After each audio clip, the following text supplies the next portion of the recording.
Hello everyone, CTET परीक्षा की तैयारी को ध्यान में रखते हुए मैंने आप लोगों के साथ सीटेट पेपर 2 साइंस की एक स्पेशल सीरीज स्टार्ट की थी। NCERT special series. आज इस सीरीज का चौथा पार्ट कंटिन्यू करते हैं।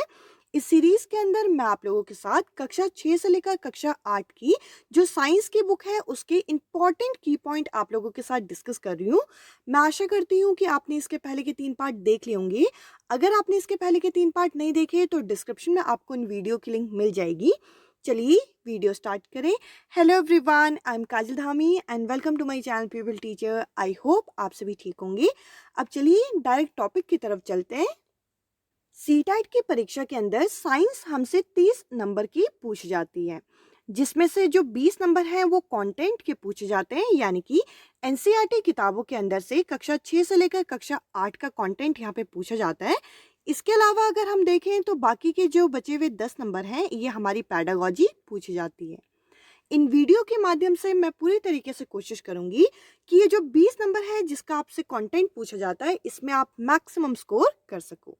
तो चलिए पहली स्लाइड की तरफ चलते हैं।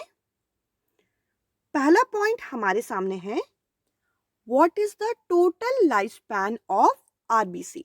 रेड ब्लड सेल का कुल जीवन काल कितने दिन का होता है? ये होता है 120 डेज का। अब चलिए कुछ और बेसिक बातें जान लेते हैं आरबीसी के बारे में। इसके अंदर एक पिगमेंट पाया जाता है जिसे हम हीमोग्लोबिन के नाम से जानते हैं, जिसकी वजह से हमारा जो ब्लड है वो रेड कलर का अपीयर होता है। और ब्लड जिस फ्लूइड में मूव करता है उसे हम प्लाज्मा के नाम से जानते हैं। इसके अलावा ब्लड के अंदर 3 मेन कंपोनेंट पाए जाते हैं जिसका नाम है आरबीसी, जिसे हम रेड ब्लड सेल के नाम से जानते हैं। इसके अलावा डब्ल्यूबीसी, जिसके अंदर कुछ ऐसे सेल होते हैं जो कि जर्म से फाइट करने में मदद करते हैं। इसके अलावा एक और मेन कंपोनेंट है जिसे हम प्लेटिलेट के नाम से जानते हैं। अब ये प्लेटिलेट करता क्या है? कहीं से अगर ब्लड फ्लो होने लग जाए तो यहाँ पे ब्लड को क्लोट करने का काम करता है, यानी कि खून के बहाव को रोकने का काम करता है। अभी हमने समझा रेड ब्लड सेल को डिटेल में। अब चलिए नेक्स्ट पॉइंट डिस्कस करें। Name the gas which is filled in electric bulb. Electric bulb के अंदर कौन सी गैस फिल की जाती है और ये क्यों की जाती है ये भी जरा डिस्कस करेंगे। इलेक्ट्रिक बल्ब के अंदर आर्गन और नाइट्रोजन को फिल किया जाता है। अब इसका रीजन क्या है? जो इलेक्ट्रिक बल्ब होता है उसका जो फिलामेंट होता है, जो पार्ट ग्लो करता है, वो हमारा टंगस्टन का बना होता है। और ये जो टंगस्टन है ये ऑक्सीजन के साथ बहुत एक्सट्रीमली रिएक्ट कर सकता है। क्योंकि टंगस्टन को हमें रिएक्ट नहीं करवाना ऑक्सीजन के साथ, इसको प्रिवेंट करने के लिए हम लोग 2 नॉन रिएक्टिव गैसेस यहाँ पे डाल देते हैं जो कि टंगस्टन के साथ रिएक्ट नहीं करती, जो कि है आर्गन और नाइट्रोजन। आर्गन का सिंबल होता है Ar और इसका एटॉमिक नंबर होता है 18। इसके अलावा नाइट्रोजन का सिंबल होता है N और इसका एटॉमिक नंबर होता है 7। अब चलिए नेक्स्ट स्लाइड के कुछ पॉइंट डिस्कस करें। Green plant are dash in nature. जो हरे पौधे होते हैं उनकी प्रकृति यानी कि नेचर कैसा होता है? ये हमारे ऑटोट्रॉप्स होते हैं। ऑटोट्रॉप्स उनको कहा जाता है जो अपना खाना खुद बनाते हैं। और ग्रीन प्लांट फोटोसिंथेसिस की मदद से अपना फूड खुद प्रिपेयर करते हैं। इसके अलावा जो खुद अपना फूड प्रिपेयर नहीं करते, जो दूसरों पे डिपेंड होते हैं, उन्हें हम हेटरोट्रॉप्स के नाम से जानते हैं। और उनमें हम लोग भी यहाँ पे इंक्लूड होते हैं। अब चलिए नेक्स्ट पॉइंट डिस्कस करें। यहाँ पे हमसे एक डेफिनेशन पूछी गई है, removal of wool from ship. भेड़ से जब हम ऊन निकालते हैं तो इस प्रोसेस को किस नाम से जाना जाता है? इसे हम शेयरिंग के नाम से जानते हैं। यह क्लास 7th की एनसीईआरटी के अंदर दिया गया टॉपिक है। फाइबर टू फैब्रिक करके एक चैप्टर है जिसके अंदर हमसे कुछ टर्म पूछी गई हैं, जैसे रेयरिंग हो गया, शेयरिंग हो गया। ये इन सभी का आपको डेफिनेशन अच्छी तरीके से प्रिपेयर करना है। अब चलिए नेक्स्ट स्लाइड की तरफ चलते हैं।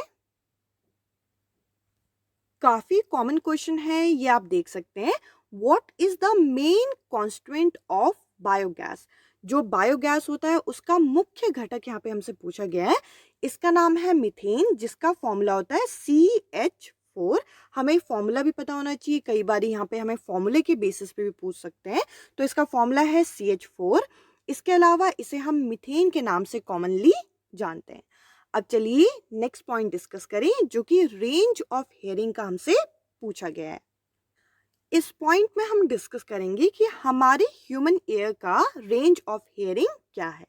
यह है 20 हर्ट्ज से लेकर 20,000 हर्ट्ज।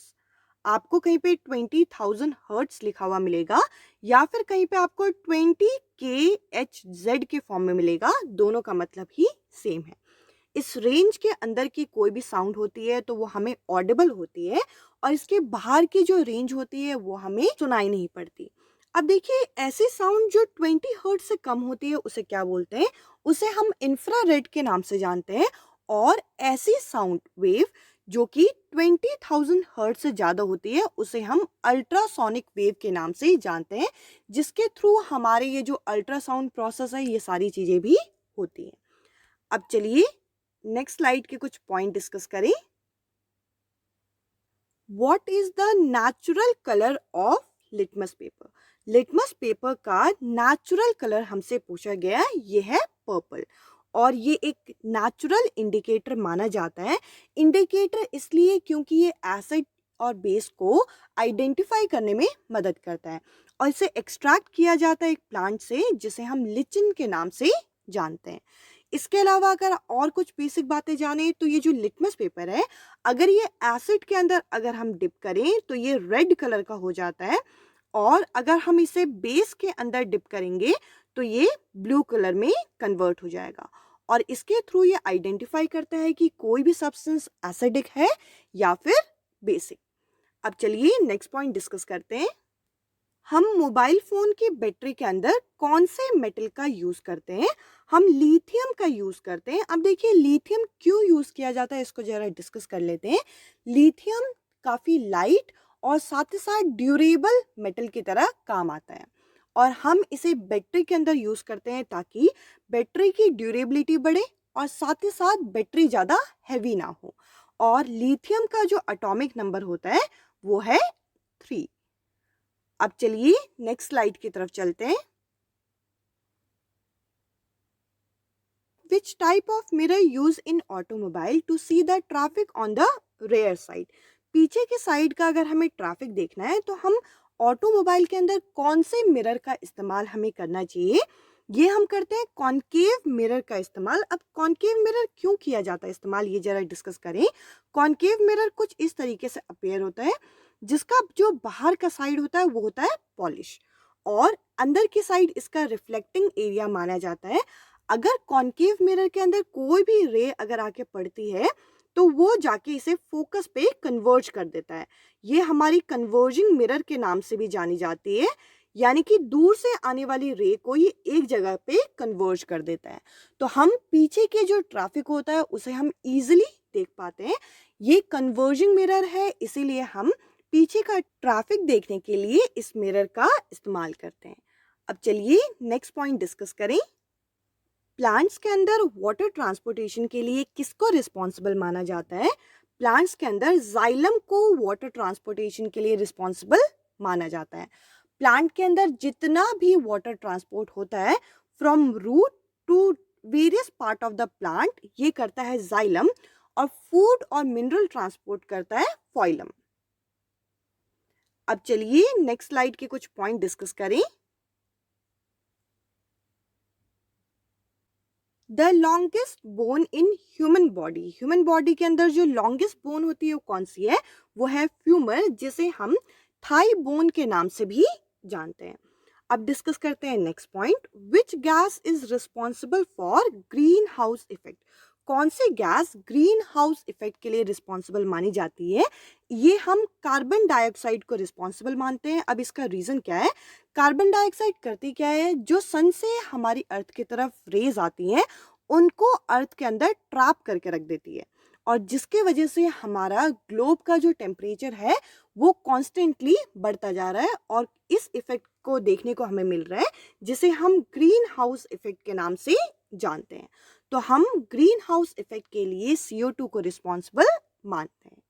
अब चलिए नेक्स्ट स्लाइड के कुछ पॉइंट डिस्कस करें। अब हम डिस्कस करेंगे विटामिन से रिलेटेड कुछ इंपॉर्टेंट की पॉइंट। पहला पॉइंट है anaemia disease is cause due to lack of which vitamin, कौन से विटामिन की कमी की वजह से एनीमिया देखने को मिलता है? ये होता है विटामिन B12 की वजह से। नेक्स्ट पॉइंट है bleeding of gums is due to lack of which vitamin. अब देखिए आप लोगों को ये अच्छे तरीके से प्रिपेयर करने हैं कि कौन से विटामिन की कमी की वजह से कौन सा डिजीज देखने को मिलता है। विटामिन सी की वजह से ब्लीडिंग गम्स लोगों को होती है, यानी कि मसूड़ों से खून निकलता है, ये विटामिन सी की कमी की वजह से। अब चलिए नेक्स्ट स्लाइड के पॉइंट डिस्कस करें। आज की इस वीडियो का लास्ट क्वेश्चन है कि कौन सा ऐसा विटामिन है जो कि ब्लड क्लोटिंग में हेल्प करता है, यानी कि अगर कहीं से ब्लड निकल गया तो उसको क्लोट करने का काम करता है, वो करता है विटामिन के। आई होप आप लोगों को आज की वीडियो पसंद आई हो। आज की इस वीडियो में इतना ही। अब मैं आपसे मिलूंगी नेक्स्ट वीडियो में। अगर आपने इसके पहले के 3 पार्ट नहीं देखे तो डिस्क्रिप्शन में आपको इन वीडियो की लिंक मिल जाएगी। Bye bye, take care.